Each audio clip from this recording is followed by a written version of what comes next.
Well, Formula One is taking a big victory lap following its inaugural Miami Grand Prix. Dutch-Belgian driver Max Verstappen took home the top prize over the weekend, giving his team, Oracle Red Bull Racing, a big win. But the biggest winner of the event may have been F1 itself. Let's bring in Yahoo Finance's Pras Subramanian, who is live in Miami.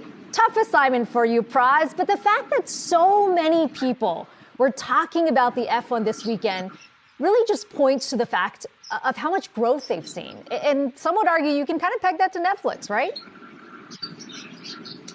Yeah, you can. Really a perfect storm, right, if you will, of U.S. high interest in F1, the Miami, the glitz, the glamour here, all coming together in one big weekend. We had a sellout, actually a really great track, really big build-out, nicely done around the Hard Rock Stadium, which many people were impressed by.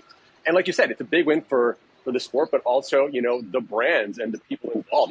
That Netflix effect, that is a big key part of that. And just on cue, Netflix renewed season 4 and 5 this week while we're at the Miami Grand Prix. And it's not just, it's also the teams also that sell cars that are actually, that's part of their business. I spoke to Aston Martin when I was here, and they told me about how, on the days that they have their Aston Martin has the pace car and the medical car, when those cars are on track, they see an increase on the website up 40% on those weekends. So they see actual concrete changes in their for their interest in their cars. And also they talk about how they can go to these races, especially in Miami. They see close to 200 of their clients there, and that's a big deal. When you sell 6,000 cars a year, you see 200 fans, 200 clients here, 200 clients there, 200 clients in maybe in London. And that actually adds up to a lot of value for these teams. But, it's also the big brands. You mentioned Oracle. They are a key sponsor for Red Bull. They reportedly signed a $500 million 5-year deal with Red Bull. So it's not just those big brands. It's also smaller brands like Stanley Black & Decker. We're talking about Monster Energy. We're talking about companies like AMD, a lot of big tech companies. So it's a lot of big companies that want to be a part of this race series that gets around 70 million eyeballs a weekend globally. 70 million, that is a huge audience. As F1 sees its fan base grow here in the U.S., how do you think the sport builds on the success from Miami?